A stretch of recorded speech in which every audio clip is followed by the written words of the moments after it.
Hello subscribers, what's up? It's Vivs here from Slide Nerd. If you go to YouTube user Slide Nerd playlist, we are currently stuck up on Material Design, which is season 5, episode number 47 today.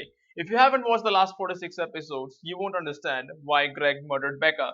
So in the last video, we talked about how we can insert data into the database from a job scheduler service and at the same time load data into a recycler view with a cursor from the job scheduler service itself.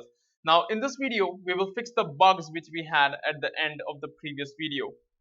Before I show you the code of what I have done, let me show you how the app currently works. If you go to main activity right now, it detects that there is no data in the database and it immediately loads the data inside a fragment with the help of an async task, which is the two toast messages that you just saw on the screen. At the same time, there is a job scheduler service which is going to run in the background, but it's going to start only after 30 seconds when the app has started.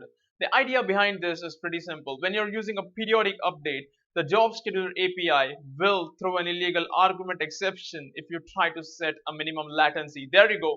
There's on start job and on box office movies loaded. Now after a initial delay of 30 seconds, the job scheduler service will run every 10 minutes as per my app. Now let me show you what the service looks like and what exactly happens in this code. So there's my service class here. I have arranged a lot of things to make the code far clearer and reusable for you guys. There's on start job, there's on stop job, and you will immediately notice this listener here which says box office movies loaded listener.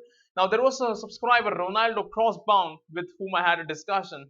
He said that if the database is empty, which means there are no movie results in the database, then we should immediately load it inside our fragment with the help of an async task. So that is easily accomplished with this task that you see here called new task load movies box office. Now if you go to this task here, load movies box office, what it simply takes is a listener object which is box office movies loaded listener. If you remember, my service implements that listener. And if you take a look at the listener first, which is box office movies loaded listener, it has a single method called on box office movies loaded.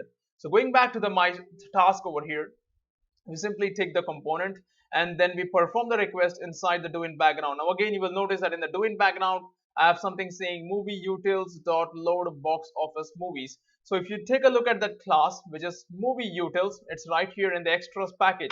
So there I'm going to place all the methods for loading the different types of results in this class. So there's the method load box office and movies. It takes a request queue of Wally and then it does three things. One is it sends a request, the JSON request to load movie data. Second, it parses the JSON response. Third, it inserts the response into a database. Now all of this is highly modular. If you take a look at this class called requester, it's inside the JSON package here where I have sent the box office movies request. Whatever other movies that I need to fetch, like upcoming movies or fetch the search results, whatever I need, I'm going to place all those JSON request sending methods inside this class called requester.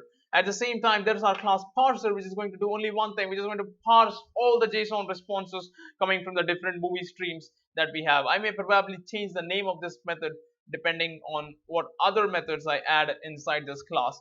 And at the same time, we have the utils here in the JSON folder where I have utility methods like contains to check if a JSON object contains a specific key or not. So going back here, let's take a look at what the movie utils class does. There's the send, there's the parse, and then there's the insert, and it's going to simply return the list that we have. So coming back to the task, that is the list which I'm storing in this variable, which is called list movies, and I'm returning it over here in the form of this array list. Now notice that I have also changed the progress, the params, and the result of the async task. Both of them are void. There is the params and progress, and the result is an array list of movie objects. If you go down in the on post execute, I simply trigger the on box office movies loaded method of the interface if that is not null. So in our service, if you go back, here's our method on box office movies loaded, where I'll simply call job finished to indicate that our service has finished updating or loading data into the database with the help of JSON. So the next important part of our app is inside the fragment box office. When the user starts the app, he or she expects to see data inside this fragment. If you don't have it, then they are going to uninstall the app straight away. So going to the onCreateView method, we have modified our logic a bit.